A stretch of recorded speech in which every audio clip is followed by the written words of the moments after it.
With so many different proteins, how do we isolate RFP? First of all, we use an expression vector that is very, very robust. RFP makes up about 10% of the total cell protein production of transformed cells. Second, we harness the physical characteristics of RFP, conveyed by its amino acid makeup, to isolate it from other E. coli proteins using hydrophobic interaction chromatography. Let's start with a quick dive into these physical characteristics. This is a schematic ribbon diagram of RFP. It is what we call a beta barrel, or a barrel-shaped protein that is made up of alternating beta sheets. The chromophore, or the molecule that conveys the glowing property to the protein, sits in the center of that barrel. If we take a look at the outside of the barrel, the surface is littered with atoms from the amino acid side chains, and they all combine to give the overall physical characteristic of the protein. Sometimes we have the misconception that proteins are like Smarties, uniformly hydrophilic or water-loving on the outside, and uniformly hydrophobic or water-fearing on the inside. This is actually not the case.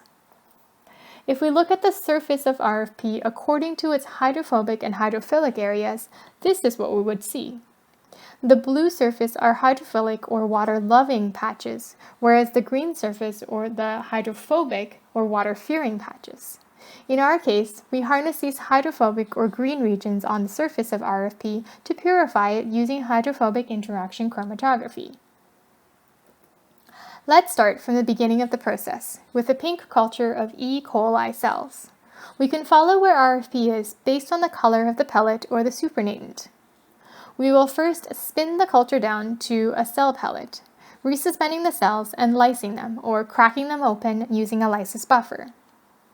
We will then centrifuge the slurry again to separate out the cellular debris and insoluble proteins from the supernatant, which contains all the soluble proteins, including RFP.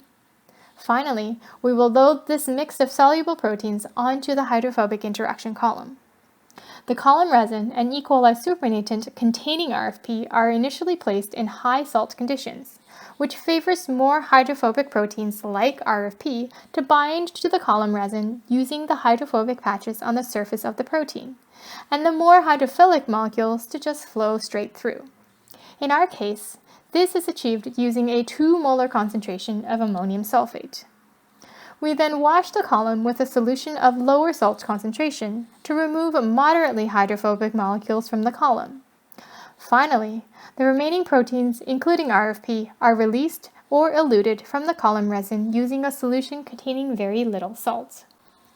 The first elution fraction, of course, should contain the most concentrated fraction of RFP, as most of the RFP molecules released from the resin are eluted out.